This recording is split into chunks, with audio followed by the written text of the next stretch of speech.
Hello and welcome. Today, we're jumping into one of the most important, most fundamental parts of English, the present simple tense. Now, I know it sounds basic, but trust me, it's got some really cool tricks up its sleeve. So let's kick things off with a little puzzle. Okay, so meet Alex. The sentence says he is a bus driver. That's his job. It's a fact about him. But look at him. He's fast asleep in bed. He is definitely not driving a bus at this very moment. So, wait a minute. That sounds like a contradiction, right? How can he be a bus driver but not be driving a bus? Well, the answer to that puzzle actually gets to the heart of what the present simple is all about. You see, it isn't always about what's happening this very second. Instead, it has two main jobs: talking about general truths and describing our regular habits. Okay, so first step, we use it for things that are just true, facts. Things about the world that are generally constant, whether you're talking about science or jobs or just how things work. See how these statements feel so solid?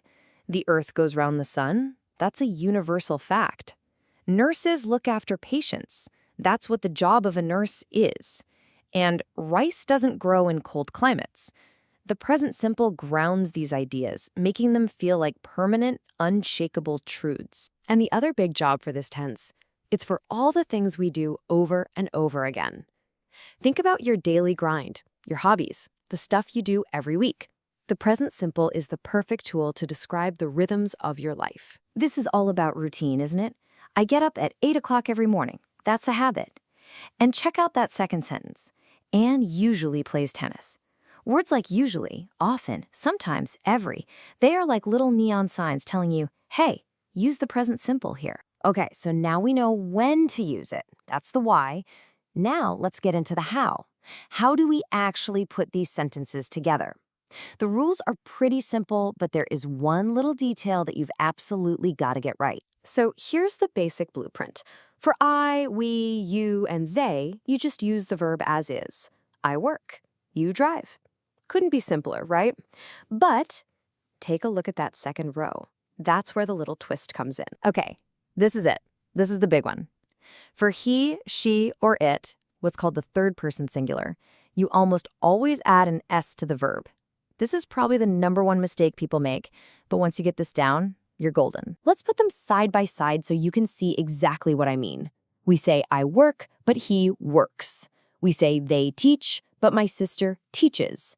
That little S sound just has to pop on there whenever you're talking about one other person or thing. All right, that's all well and good for positive statements. But what if you want to ask something or tell someone no? You can't just say, he works not. It just sounds wrong. So what do? We call in for backup. We bring in the helper verbs, the magic words that make it all work, do and does. These guys do all the heavy lifting for us. And the pattern is super easy to follow. For questions with I, you, we, or they, you just lead with do. For negatives, you use don't. For he, she, or it, it's does for questions and doesn't for negatives. And here's the really cool part. See how the main verb come goes back to its original form? That's because does is already doing the S job for you. It's carrying the S so the main verb doesn't have to. Pretty clever, huh? Let's hear how this sounds out loud. Where do you come from? What does this word mean? And a classic complaint you might hear, he's so lazy. He doesn't do anything to help me. It just sounds natural, right? You'll be using this structure all the time. All right, and for our final point, we've saved the most interesting part.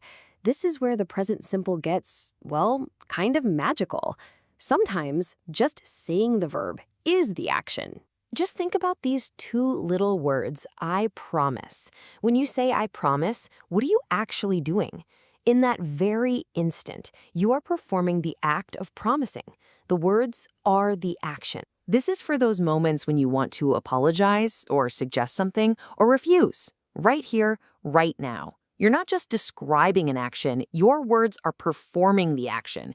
It's an incredibly direct way to communicate. And it works for this whole family of really powerful verbs. When you say, I suggest we leave, bam, you've just made a suggestion. You say, I apologize, and the apology is happening. I refuse, I insist. Each one is an action that you complete just by saying the words. So cool. So, there you have it. The present simple isn't so simple after all, is it? It's for facts about your world, it's for the rhythm of your life, and it's even for making things happen with your words. It's how you define your reality. So, my question for you is, using what we just covered, what's one simple truth you can say about your world right now?